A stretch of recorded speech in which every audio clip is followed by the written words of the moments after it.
안녕하세요. 박순배 변호사입니다. 오늘은 사실혼 해소를 이유로 한 재산분할 청구에 대해서 설명드리도록 그렇게 할게요.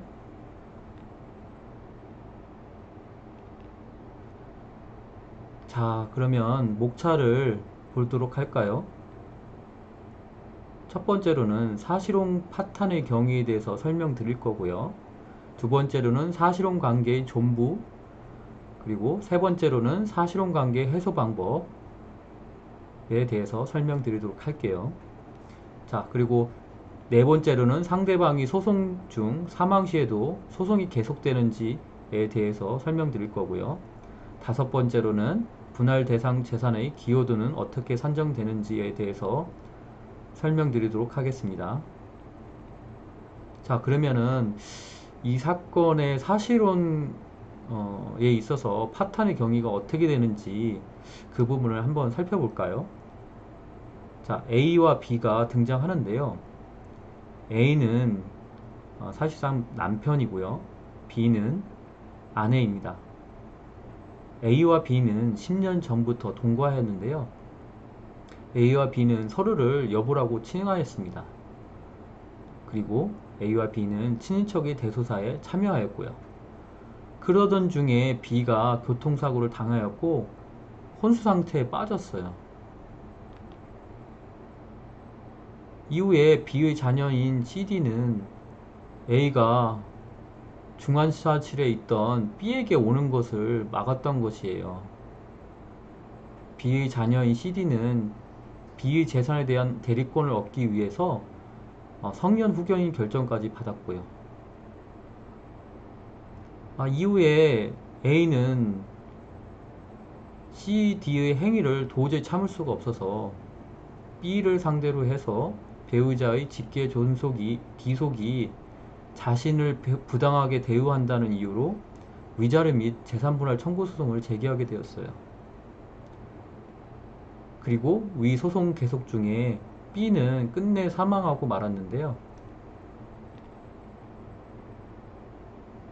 그렇다면 다음으로는 과연 이 A와 B에 있어서 사실혼 관계가 존재하는지 여부에 대해서 살펴보도록 할게요. 이 소송에서 B의 자녀인 CD가 소송을 수기했는데 CD는 A와 B가 사실혼 관계가 아니라고 그렇게 다투었습니다. 자, 그렇다면 사실혼 관계라는 것은 어떤 때 성립되는지 설명드리도록 할게요. 먼저 사실혼 관계 이전에 일반적인 법률론에 대해서 설명드리도록 해야 되는데요. 법률혼이란 혼인관계의 실체가 있고요. 그리고 혼인신고가 있어야 됩니다. 그런데 사실혼 관계라는 것은 혼인관계의 실체만 있고 혼인신고는 없는 경우를 말합니다. 그렇다면 이 사건에 있어서 혼인관계의 실체가 있는지 이 부분에 대해서 살펴봐야 되겠죠. 이 사건에서 제출된 증거가 있었는데요. A는 사실혼 관계를 입증하기 위해서 A와 B가 나눈 카카오톡 대화 내용을 증거로 제출했어요. 그 내용을 살펴보면 A와 B는 서로를 여보라고 호칭하였고요. A와 B는 서로에 대해서 사랑해 라는 단어를 많이 사용하였다는 것을 알 수가 있었습니다. 그리고 B의 자녀가 A에게 청첩장을 보내기도 하였습니다. 다음으로는 어떤 증거가 있었냐면요. 기념사진을 증거로 제출했습니다. 기념사진은 어떤 사진이었냐면 A의 부모님 고이연에 B가 배우자로 참석해서 A 부모님에게 절을 하는 장면이었어요.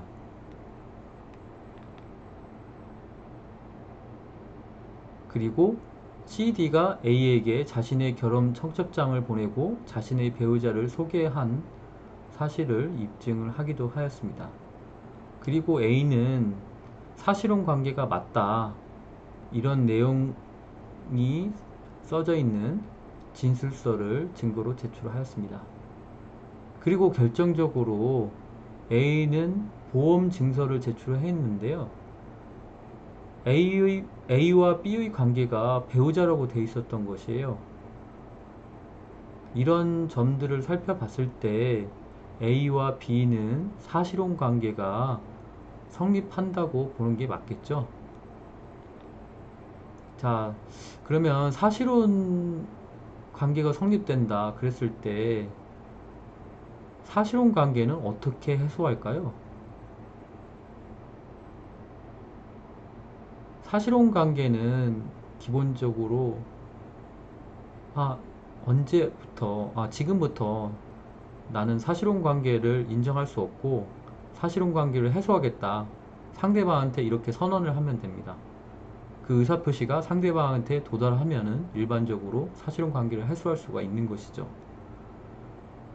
그런데 이 사건에서 좀 문제가 되는 게 있었어요. 바로 B가 혼수 상태였기 때문에 그런 의사표시를 받을 능력 자체가 없었던 것이에요. 이런 경우에도 사실혼 관계를 해소할 수 있는 방법이 무엇이 있었고, B가 A가 이렇게 말한다고 하더라도 이해할 수가 없는 상황인데 사실혼 관계를 해소할 수 있는 것일까요?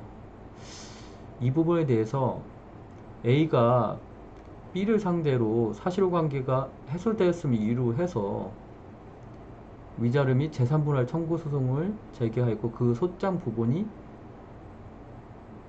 B에게 도달을 했을 때,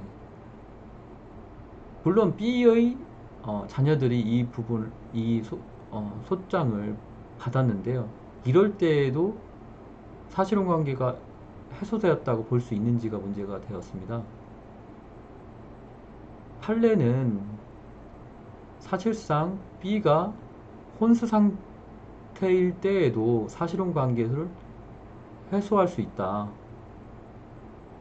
결국에는 A가 B에게 소장 부분 송달을 하는 방법으로 사실혼 관계를 해소할 수 있고, B가 실적으로 이 소장에 대해서 소장을 읽거나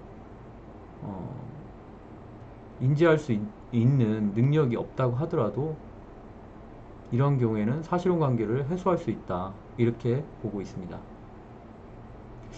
이것은 아무래도 사실혼 배우자를 보호하기 위한 그런 판례의 입장이라고 할 수가 있을 것입니다.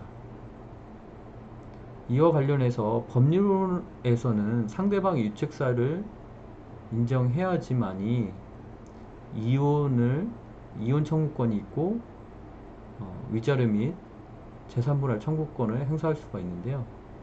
법률론과 달리 사실혼 관계 해소에 있어서는 상대방의 유책사를 주장 입증해야 되는 것은 아니에요. 이 점을 분명히 알아두시기 바랍니다.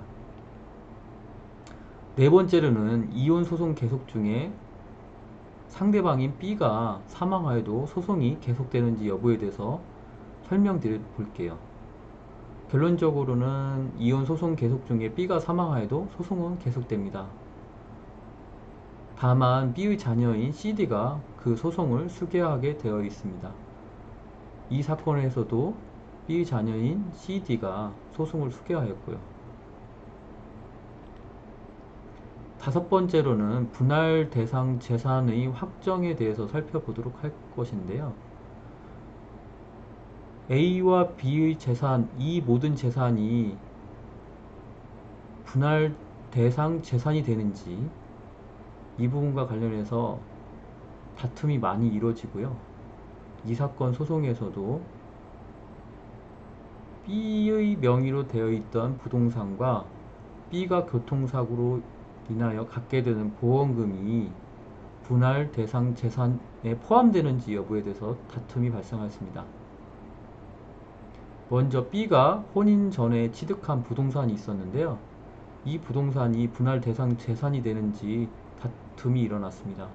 B는 혼인 전에 취득한 부동산이기 때문에 B의 특유 재산이라고 B의 자녀인 CD는 주장하였습니다. 이와 관련하여 A는 비록 B가 혼인 전에 취득한 부동산이지만 B가 그 부동산을 유지할 수 있었던 것은 A의 기여가 있었기 때문이라는 것인데요. 이와 관련해서 A는 자신이 B와 함께 가게를 운영하였고 가게에 나오는 재산을 통해서 이 사건 재산을 유지할 수 있었다. 그리고 이 사건 부동산을 같이 관리를 하였다는 것을 입증을 했고요. 그래서 A의 재산에 대한 기여도는 15%를 인정받았습니다. 다음으로는 B가 교통사고로 인하여 갖게 되는 보험금에 대해서 분할 대상 재산이 되는지 다툼이 발생하였는데요. 이와 관련해서 재판부는 특유 재산으로 보아야 한다고 그렇게 보았고요. 결국에는 A와 B는 이런 내용을 바탕으로 해서 조정을 하게 되었고요. 최종적으로 B는 A에게 8천만 원을 지급하라는 조정이 성립되었습니다. 이 사건 소송은 약 2년간 진행되었는데요. 마지막에 조정으로 끝나게 되어서 서로 간에 원만하게 소송을 마칠 수 있게 되었습니다.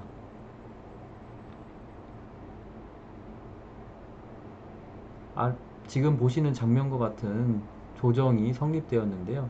조정조서라고 기재되어 있음을 알 수가 있고요. 8천만 원을 지급하라는 그런 조정이 성립되었습니다. 오늘 보신 영상이 도움이 되셨다면 구독과 좋아요를 눌러주시고요. 저는 더 좋은 정보로 찾아뵙도록 그렇게 하겠습니다. 이상입니다.